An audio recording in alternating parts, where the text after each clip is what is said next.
Today I want to tell you about Between the Skies. I'm going to be going off of 6 different categories for this one, and first up is learn. How easy was it to learn this game?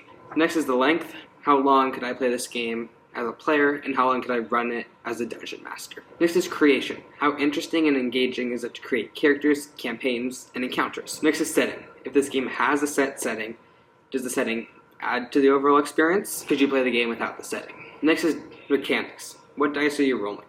How many dice are you rolling? Classes, races, all that stuff. Next up is audience, which I won't be rating, but it's still important to know if this game is for you. And last is affordability. How much does this game cost, and is it worth it for the amount of content you get? For learning Between the Skies, after I fully got through the book, it took me about 2 hours to finalize everything and make it so that I could play the game. There are a few complicating measures, but most of it is you're just random tables, random encounters, all of those random stuff.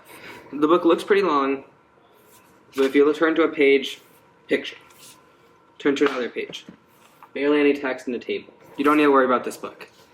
It's a long book, but it's also not very much text on a page. The book is a little bit long, and I feel like it could be shorter. Overall, I'd give it an 8 out of 10 on how easy it is to learn and understand this game. Next is length. How long could I play and run this game? This is the start of when this game starts falling short, unfortunately. You can't play it for very long before it gets repetitive or boring. I'd say I could play and run this game 1 to 3 sessions, which is perfect if that's the length you're looking for. But if you want a long month, year-long campaign, this game isn't for that. Overall, I'm going to have to give length a 4 out of 10. Next up is creation. This game unfortunately has close to no character creation. It's all tables, you're rolling for events, things that happened before you became an adventurer, monster hunter, treasure hunter, whichever. Same with the dungeon master. Most interesting part is the table for the NPCs. It sort of feels like as a player you're playing an NPC, which isn't something you really want to be doing. Overall, I'm going to have to give creation a 2 out of 10. Next up is setting. This game doesn't have a setting, but it's all about exploration. You start in one world. It's a barren desert. There's nothing there. Next world over, it's a luscious jungle. It's all about exploration. Exploring worlds you know from movies, books, new worlds that the DM came up with, or worlds you'd be interested in playing in that you tell your DM to implement. Overall for setting, I'm going to have to give it a 7 out of 10. The unique exploration makes it interesting. Next up is mechanics. This game has 5 different ways to roll dice. A lot. But you're only going to be rolling 6-sided dice. Any dice you could find in your board games will work.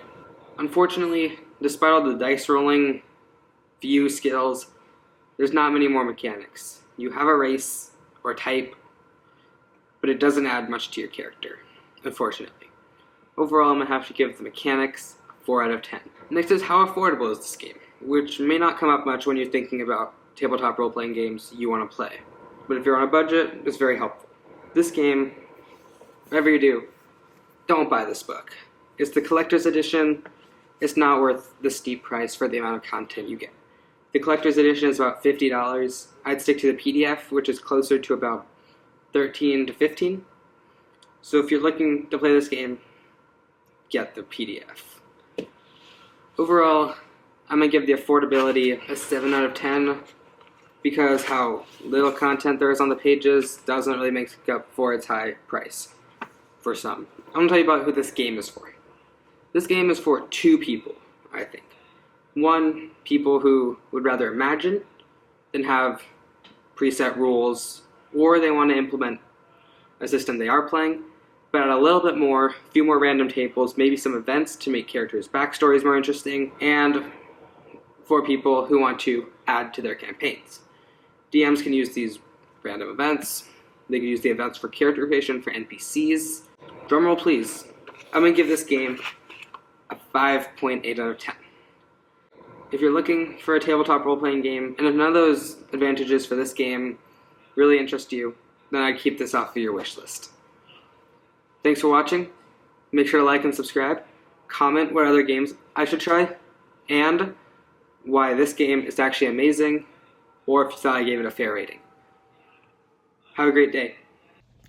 Hey, thank you for sticking around through this Landon review. This is the first of many Landon review videos. Landon's actually already recorded several, I think about 8 or 9 of these tabletop RPG reviews. He's using the same metric of like, how easy is it to learn and what are the mechanics, and those are all things that he came up with. This is entirely Landon's way of engaging with the tabletop RPG hobby space and deciding what he likes and what he doesn't like from game books. So I haven't told him what he's supposed to say in these videos. He's just recording them and I'm editing them for him. So anyways, if you like this, go ahead and hit the like button and subscribe to the channel. If you're interested in seeing what a 14-year-old finds interesting in a TTRPG, let us know. And if you have a book that you'd be interested in sending to us or giving us a PDF copy, Landon would love to look through your game book or system that you're developing.